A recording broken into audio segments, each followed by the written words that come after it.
नमस्कार, आप देख रहे हैं दिल्ली ग्लो न्यूज और मैं हूं आपके साथ सपना। चलिए रुक कर लेते हैं आज की बड़ी खबरों की ओर। आज कांग्रेस पार्टी ने माननीय प्रधानमंत्री श्री मोदी जी के लिए जिस प्रकार का ट्वीट किया है, एक फ्रॉड ट्वीट किया है, 420 की है, मैं उसका खुलासा करना चाहता हूं।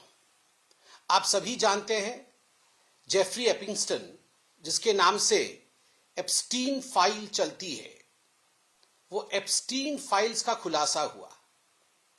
जेफरी एप्स्टीन एक ऐसा व्यक्ति जो चाइल्ड ट्रैफिकर था, जो सेक्स ऑफेंडर था, जिसकी अपनी कोई क्रेडिबिलिटी नहीं थी और अंततोगत्वा जिसको सजा मिली और जिसने अपने आप को फांसी लगा करके सुसाइड किया, उस व्यक्ति के एक ईमेल को जेफरी एप्स्टीन किसी और के साथ बात कर रहा है ईमेल के माध्यम से।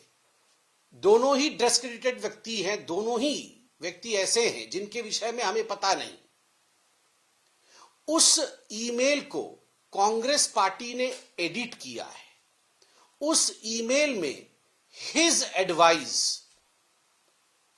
एडवाइस जहां की हिज नहीं लिखा हुआ है, हिज जोड़कर दिखाने का प्रयास कांग्रेस पार्टी ने किया है और हिज शब्द जोड़ करके इस प्रकार से उसे चित्रित किया गया है, अंकित किया गया है, मानो प्रधानमंत्री श्री नरेंद्र मोदी जी ने जेफरी एप्स्टीन से कोई एडवाइस लिया हो।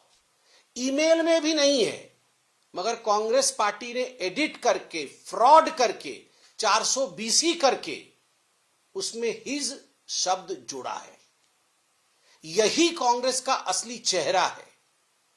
जिस प्रधानमंत्री माननीय मोदी जी को न जाने पूरे विश्व में कितने देशों ने सर्वोच्च सम्मान से नवाजा है, जहां वो जाते हैं, न केवल भारत का डायोस्पोरा, भारतीयों को छोड़कर के वहां के प्रवासी भी, जिन्हें मोदी जी को एक अव्वल नेता मानते हैं, वैसे व्यक्ति को अपमानित करने के लिए फ्रॉड का सहारा लेना, 420 करना और एक नकली ट्वीट करके झूठ और भ्रांति फैलाने की कोशिश करना, ये कांग्रेस पार्टी कर रही है। ये वही कांग्रेस पार्टी है। डोकलाम के समय पूरा का पूरा गांधी परिवार देश के दुश्मन चाइना के साथ एक टेंट में बैठकर खाना खा रहा था और भारत के खिलाफ षड्यंत्र रच रहा था। यह वही गांधी परिवार है जिन्होंने ये ट्वीट करवाया है। ये वही कांग्रेस पार्टी है जिसके मां बेटे सोनिया गांधी और राहुल गांधी दोनों चीन जाकर चाइना के राष्ट्राध्यक्ष के साथ बैठकर गुप्त दस्तावेजों पर दस्तखत करके आते हैं, एमओयू साइन करके आते हैं, भारतवर्ष को बेचने की एमओयू, भारतवर्ष के सीक्रेट्स को साझा करने का एमओयू। इस प्रकार के एमओयू को करके आने वाले मां बेटे और इस प्रकार का जघन्य कांड करने वाले, डोकलाम के समय हमारे देश को धोखा देने वाले, ऐसे कांग्रेस पार्टी ने आज जेफरी एप्स्टीन के फाइल के साथ फ्रॉड करके अपने ही प्रधानमंत्री और अपने ही देश को विश्व दरबार में नीचा दिखाने की कोशिश की है। इसके परिणाम होंगे। फ्रॉड का परिणाम होता है। 420 के लिए आपको कहीं ना कहीं यह संज्ञान में लिया जाता है और उसकी सजा होती है।